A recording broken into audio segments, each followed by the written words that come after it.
O que não te contam sobre o luto? O luto ele não tem cura. O luto é uma reação natural à perda. Diante da morte, diante da impotência da morte, algumas reações são esperadas. Reações emocionais, reações físicas. O luto tira tudo do lugar. O luto é o futuro interrompido. E não vai dizer que nós nos preparamos para a morte. Isso não é verdade. Mesmo aquelas pessoas em um processo de adoecimento, há uma reação intensa. A morte é a única certeza que nós temos. Um dia vamos perder os nossos entes queridos. O luto ele está sempre relacionado ao vínculo. Por isso que quando a gente trabalha com pessoas enlutadas, mais do que entender o processo de luto daquela pessoa, tentamos entender o vínculo que aquele enlutado mantinha com seu ente querido. É claro que a causa morte também é um aspecto a ser visto, olhado e reconhecido.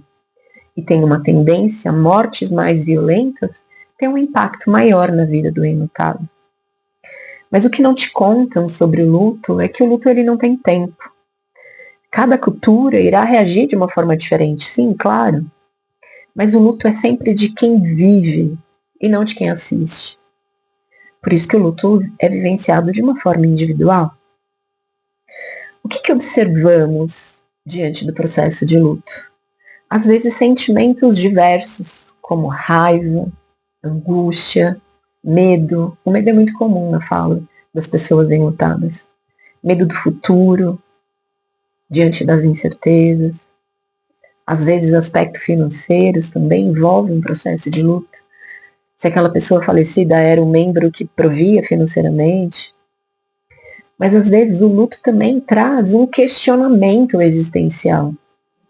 Algumas pessoas se aproximam do seu sagrado. Outras pessoas se afastam, como uma grande revolta. Por isso que são diversas as reações, tanto sociais e espirituais.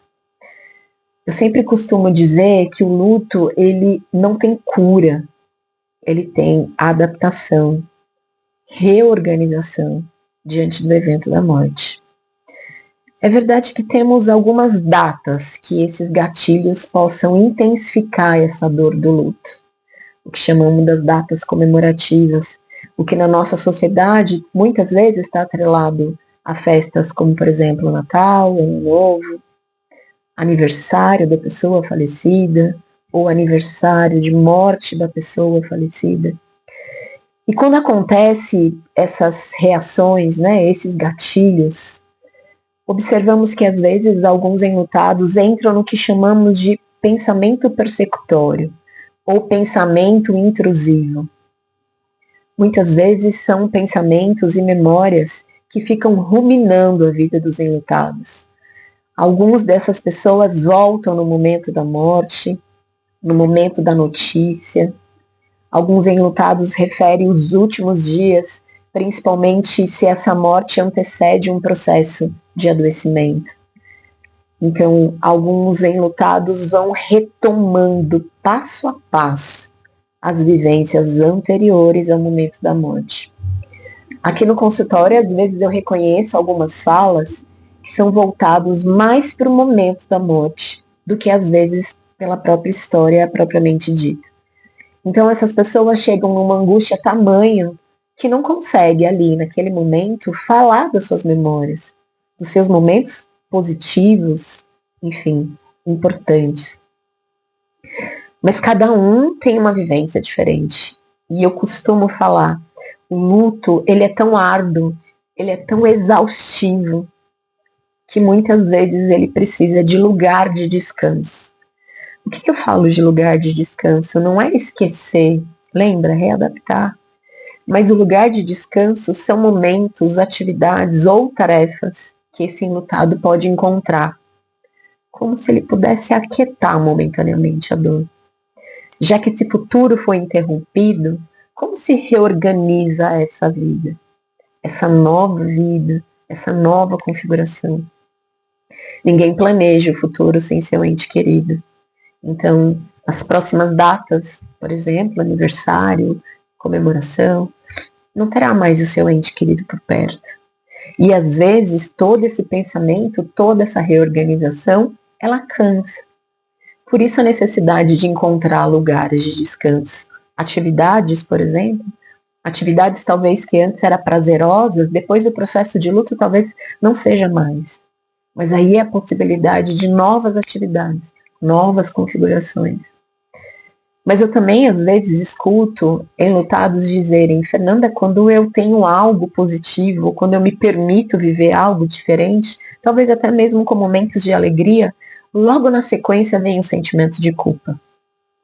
E tá tudo bem, porque lembra, é uma adaptação, é uma reorganização. E isso leva tempo. Tempo ditado pelo externo, pela sociedade? Claro que não. É o tempo interno de cada um.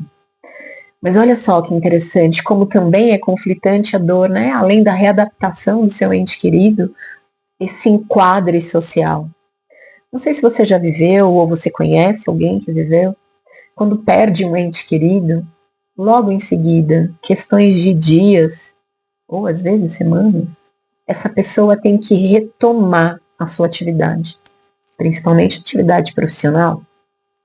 É claro que a legislação coloca ali um prazo de alguns dias, mas a gente vê uma nova configuração no nosso país, pessoas, né, autônomas. E como é que fica essa retomada financeira e de atividade? Ou até mesmo quando a gente está falando de crianças que perderam pais, irmãos, avós, retomar ao ambiente escolar. Fato é que voltar a viver ou seguindo vivendo sem o seu ente querido, ele é um grande desafio. Então lembra, ninguém é preparado para perder o seu grande amor. Mas a vida a convoca para essa continuidade. Então acho que tudo isso, ninguém te conta sobre o seu luto. Sabe como você aprende? Infelizmente, vivendo o seu processo de luto. Sou a Fernanda Rezende, eu sou psicóloga clínica hospitalar e eu cuido de pessoas enlutadas.